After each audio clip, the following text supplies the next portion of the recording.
Hello बच्चों, पिछली video के अंदर हमने जो 7 बेसिक फंडामेंटल एसआई यूनिट थी या मेजरमेंट यूनिट थी उनके बारे में कुछ डिस्कस कर लिया था।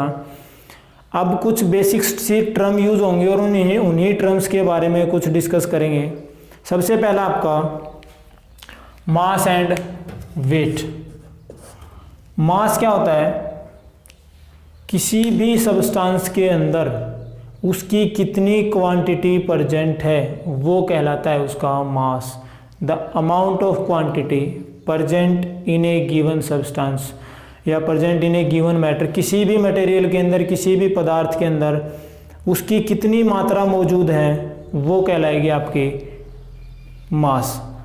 अब मास के बारे में 2-3 चीज़ें और हैं कि जो मास है वो कभी भी जीरो नहीं होता। अब कोई भी चीज़ उठा लो आप, जिस भी चीज़ से मिलके, सबको पता है छोटे छोटे पार्टिकल से मिलके बनी होगी, तो जिन जिन पार्टिकल से मिलके बनी होगी, चाहे वो 1,00,000 पार्टिकल हों, 10 पार्टिकल हों या कितने भी पार्टिकल्स हों, उन पार्टिकल्स का कहीं ना कहीं कुछ तो वजन होगा, कुछ तो बाहर होगा उनका। बिल्कुल जीरो तो वजन, मास तो उनका जीरो नहीं होगा। तो जो मास है वो एक ऐसी क्वांटिटी है जिसकी वैल्यू कभी भी जीरो नहीं हो सकती। मास कैन नेवर बी जीरो। और एक बात और है कि मास है उसकी जो वैल्यू है वो कभी भी जगह बदलने के साथ चेंज नहीं होती। भाई अगर आप यहाँ जी मान लीजिए किसी का जो मास है किसी भी ऑब्जेक्ट का वो यहाँ 10 ग्राम है, तो आप उसको कहीं पे भी लेके जाओ, कहीं स्पेस में लेके जाओ, कहीं धरती पे रखो, किसी भी कोने पे रखो, उसका जो मास है वो 10 ग्राम ही रहेगा, वो चेंज नहीं होगा। ठीक है, तो मास क्या है? एक वो क्वांटिटी है जो कभी भी जगह के साथ चेंज नहीं होती, जीरो नहीं हो सकती। डेफिनेशन क्या रहेगी मास की कि the amount of quantity present in A substances. किसी भी पदार्थ में, किसी भी वस्तु में उसकी कितनी मात्रा है, कोई ना कोई मात्रा, जिन जिन पदार्थों से वो मिलके बना है तो उसकी कोई ना कोई मात्रा तो उसके अंदर प्रेजेंट रहेगी, कुछ ना कुछ क्वांटिटी तो रहेगी उसकी, तो वो कहलाता है आपका मास। उसके बाद आता है भाई वेट। वेट क्या होता है? वेट किसी, अब देखो हर एक चीज़ को जब भी मैं इस मान लीजिए मारकर इसको नीचे यहाँ से एकदम से छोड़ूंगा तो नीचे जाके गिरेगा ये। किसी भी चीज़ को हम ऊपर की तरफ फेंकते हैं, कुछ दूरी के बाद वो नीचे की तरफ आना स्टार्ट कर देगी। क्यों? क्योंकि पृथ्वी क्या कर रही है? हर एक ऑब्जेक्ट को अपनी तरफ अट्रैक्ट कर रही है। क्यों? एक्सेलरेशन ड्यू टू ग्रेविटी के कारण वो चीज़ नीचे आ रही है। तो होता क्या है? वेट एक्चुअल में वही फोर्स है। वेट एक्चुअल में वही फोर्स है जिस फोर्स के साथ किसी भी ऑब्जेक्ट को पृथ्वी अपनी तरफ खींचती है। ठीक है, कोई भी ऑब्जेक्ट है वो पृथ्वी की तरफ जिस फोर्स के साथ अट्रैक्ट होता है वही फोर्स कहलाता है आपका वेट। ठीक है भाई, वेट जो है वो एक जगह से दूसरी जगह जब जाते हैं तो उसकी वैल्यू चेंज होती है। जगह जाने का मतलब ये नहीं कि यहीं अगर मैं धरती की बात करूँ तो यहाँ से एक जगह से दूसरी जगह, भाई इसी कमरे में मान लीजिए मारकर दोनों 50 ग्राम के मारकर दूसरे कोने में लेके गया, वहाँ जाके ये नहीं ये 80 ग्राम के हो जाएंगे या 20 ग्राम के। अगर हम बात करें कि जो वेट है वो चेंज होता है पृथ्वी के सेंटर के ऊपर, इसकी वैल्यू जीरो रहेगी। जैसे जैसे आप ऊंचाई पर लेके जाओगे वैसे वैसे इसकी वैल्यू कम होती जाएगी। जैसे जैसे आप चांद पे लेके जाओ, मान लीजिए अगर कोई भी ऑब्जेक्ट है उसका मान लीजिए वेट यहाँ पे कितना है, वेट ऑन अर्थ और ये वेट ऑन मून, इनकी ग्रेविटी, इनकी जो ग्रेविटी का रेशियो है वो 1:6 है भाई।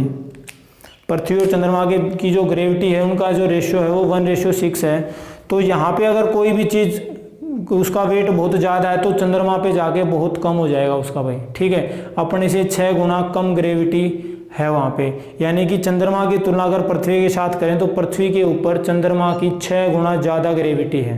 ठीक है, तो यहाँ वहाँ पे अगर कोई व्यक्ति, किसी का वजन अगर 10 न्यूटन है, किसी का वेट अगर वहाँ पे 10 न्यूटन है चंद्रमा के ऊपर, तो पृथ्वी के ऊपर आके उसका 60 न्यूटन हो जाएगा। ठीक है, तो वेट एक्चुअल में एक वो फोर्स है जिस फोर्स के साथ ग्रेविटी जो है वो किसी भी ऑब्जेक्ट को अपनी तरफ खींचती है, या ग्रेविटी द्वारा किसी भी ऑब्जेक्ट पे जो फोर्स लगाया जाएगा वो फोर्स कहलाता है आपका वेट। इसकी जो ऐसा यूनिट है वो न्यूटन होती है।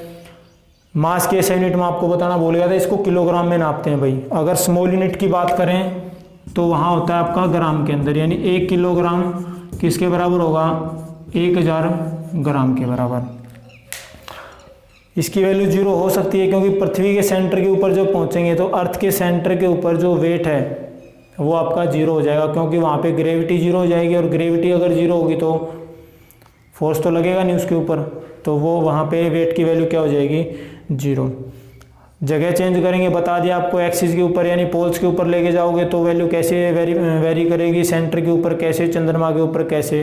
तो जैसे जैसे कि आप जगह बदलोगे वैसे वैसे इसकी वैल्यू चेंज होती जाएगी। उसके बाद नेक्स्ट टर्म आती है आपकी वॉल्यूम। वॉल्यूम किसे कहते हैं, किसी भी सब्सटेंस के द्वारा जो actual path occupy, actual space path नहीं सॉरी एक्चुअल स्पेस ऑक्यूपाई किया जाएगा वही एक्चुअल स्पेस कहलाएगा उसकी वॉल्यूम।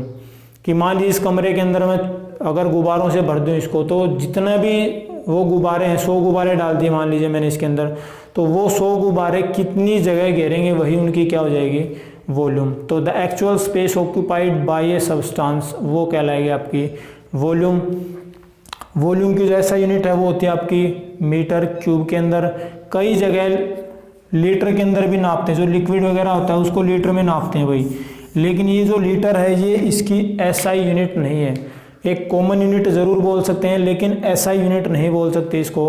और 1 लीटर है वो आपका 1000 मिलीलीटर के बराबर होता है भाई, ठीक है। एक चीज़ और याद रखना, 1000 सेंटीमीटर क्यूब 1 डेसीमीटर के बराबर होता है। इसके बाद करवाऊंगा आपको, कुछ प्रीफिक्स यूज़ करेंगे हम, डेसी, सेंटी, मिली, माइक्रो कैसे कन्वर्ट करते हैं वो आगे करवाएंगे, ठीक है। तो ये था आपका वॉल्यूम के बारे में, मास और वेट के बारे में।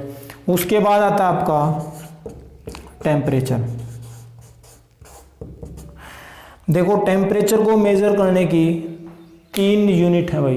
टेम्परेचर को 3 यूनिट्स के अंदर मेज़र कर सकते हैं। तीनों की तीनों कॉमन यूनिट हैं, लेकिन उन्हीं तीनों यूनिट में से एक यूनिट बना दी, वो बना दी आपकी एसआई यूनिट। कौन सी हैं, एक तो है डिग्री सेल्सियस, दूसरी डिग्री फ़ारेनहाइट और तीसरी है भाई केल्विन। कैसे लिखते हैं इसको, there are 3 common unit to measure the temperature of any substance. किसी भी पदार्थ का अगर आपको टेम्परेचर मेजर करना है तो उसके लिए 3 कॉमन यूनिट बनाई गई हैं, डिग्री सेल्सियस, डिग्री फ़ारेनहाइट और केल्विन। जो केल्विन है इसको बना दिया भाई एसआई यूनिट। जो केल्विन आपकी वो रहेगी एसआई यूनिट। 1 मिनट रुकना। तो टेम्परेचर को मेजर करने की 3 यूनिट बनाई गई हैं, डिग्री सेल्सियस,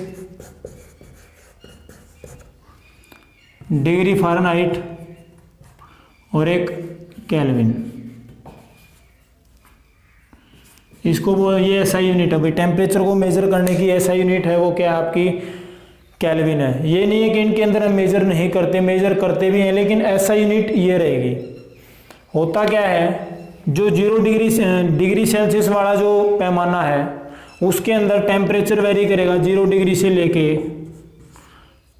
100 डिग्री सेल्सियस तक। यानी यहाँ इनका जो थर्मामीटर यूज होता है डिग्री सेल्सियस के अंदर, उस थर्मामीटर के ऊपर 0 डिग्री सेल्सियस से लेके 100 डिग्री सेल्सियस तक का मेजरमेंट रहेगी। फ़ारेनहाइट वाले के ऊपर 32 डिग्री फ़ारेनहाइट से लेके 212 डिग्री फ़ारेनहाइट और केल्विन के ऊपर 273 केल्विन से लेके 373 केल्विन। ठीक है भाई, ये होता है किसी भी वाटर का बॉइलिंग पॉइंट, किसी भी वाटर का बोलते हैं, वाटर का बॉइलिंग पॉइंट होगा यहाँ पे, ये होगा फ्रीजिंग पॉइंट। ठीक है, 0 डिग्री के ऊपर जम जाती है बर्फ़, पानी जम जाता है भाई, और 100 डिग्री के ऊपर पानी बॉयल करना स्टार्ट कर देगा। वैसे ही फ़ारेनहाइट के अंदर 32 डिग्री सेल्सियस से लेके 212 डिग्री सेल्सियस तक का पैमाना होता है। केल्विन स्केल के ऊपर 273 से और 273 केल्विन के बीच का पैमाना होगा भाई। ठीक है, होता क्या है डिग्री सेल्सियस के अंदर और फ़ारेनहाइट के अंदर, जैसे डिग्री सेल्सियस के अंदर हम टेम्परेचर को नेगेटिव माइनस में लेके चले जाते हैं, माइनस का 15 डिग्री सेल्सियस, माइनस का 20 डिग्री सेल्सियस। याद रखना केल्विन के अंदर नेगेटिव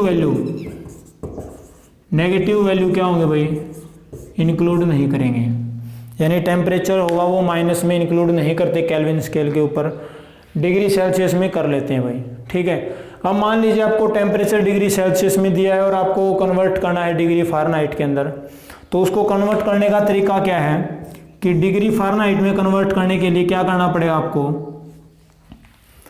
5/9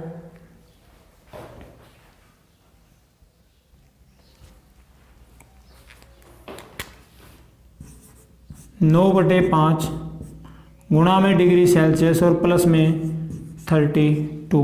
अगर आपको डिग्री सेल्सियस में कोई टेम्परेचर दिया और अगर उसको आपको डिग्री फ़ारेनहाइट में कन्वर्ट करना है तो उसके लिए आपको ये फार्मूला याद करना है।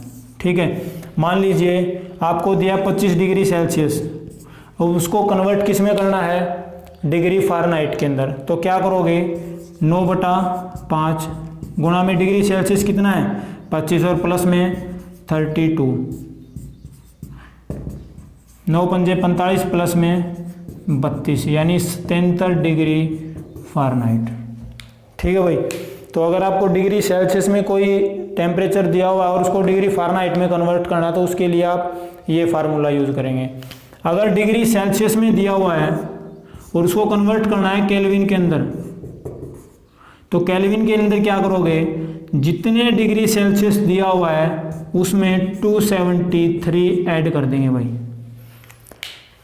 डिग्री सेल्सियस में टेम्परेचर दिया हुआ है उसको केल्विन में चेंज करना है तो उसके लिए क्या करोगे कि जितने डिग्री सेल्सियस टेम्परेचर आपको दिया गया है उसके अंदर 273 प्लस कर देंगे, तो जो आंसर आएगा वो आएगा केल्विन के अंदर।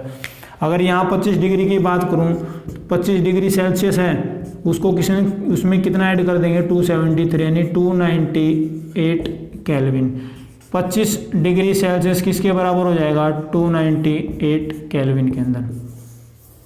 तो ये फार्मूला यहाँ यूज होगा। तो अगर आपको टेम्परेचर जो दिया हुआ है, अगर आपको कोई स्केल चेंज करना है तो उसके लिए 2 फार्मूले ध्यान रखना। केल्विन में दिया है और डिग्री सेल्सियस में बदलना है तो केल्विन में जितना केल्विन में दिया है उसमें से 273 माइनस कर देना, वो डिग्री सेल्सियस में आ जाएगा। डिग्री सेल्सियस में निकालना है, केल्विन में दिया है 273 को यहाँ उठा ले। ठीक है, फ़ारेनहाइट में दिया रखा है, सेल्सियस में बदलना है तो इसको सारी जितनी भी टर्म्स रहेगी सबको इस साइड इकट्ठा कर लेना, आपका आंसर डिग्री सेल्सियस में आ जाएगा। ठीक है भाई, तो ये थी कुछ बेसिक टर्म्स। उसके बाद एक और रहती है आपकी डेंसिटी। डेंसिटी होती क्या है भाई, मास पर यूनिट वॉल्यूम, मास पर यूनिट वॉल्यूम। यानी कोई भी सब्सटेंस अगर आपको उसकी डेंसिटी निकालनी है तो उसके लिए 2 चीज़ें पता होनी चाहिए आपको, कि एक तो उस सब्सटेंस का मास कितना है और दूसरा उसकी वॉल्यूम कितनी है। उसके अगर मास को हमने वॉल्यूम से डिवाइड कर दिया तो जो आंसर आएगा वो रहेगी आपकी डेंसिटी। अगर मैं इसके यूनिट की बात करूं, यूनिट कैसे बनेगी, मास की यूनिट क्या होती है भाई, मास डिवाइड बाय वॉल्यूम। तो मास की यूनिट क्या होती है, किलोग्राम। वॉल्यूम को किस में नापते हैं, मीटर क्यूब के अंदर। तो क्या रहेगी यूनिट, किलोग्राम पर मीटर क्यूब, ये रहेगी इसकी एसआई यूनिट। तो डेंसिटी की जो एसआई यूनिट रहेगी वो रहेगी किलोग्राम पर मीटर क्यूब। जो डेंसिटी होती है वो डेंसिटी क्या शो करती है भाई, डेंसिटी शो करती है कि किसी भी सब्सटेंस के अंदर जो उसकी पैकिंग है पार्टिकल्स की वो कितनी है। अगर डेंसिटी ज़्यादा है इसका मतलब पार्टिकल्स हैं वो एक दूसरे के बहुत ज़्यादा क्लोज हैं, बहुत ज़्यादा उनके बीच में फोर्स ऑफ अट्रैक्शन है, स्पेस बहुत कम है। जितनी डेंसिटी कम होगी इसका मतलब पार्टिकल्स के बीच में उतना ही गैप है या पार्टिकल्स उतने ही लूजली बाउंडेड हैं।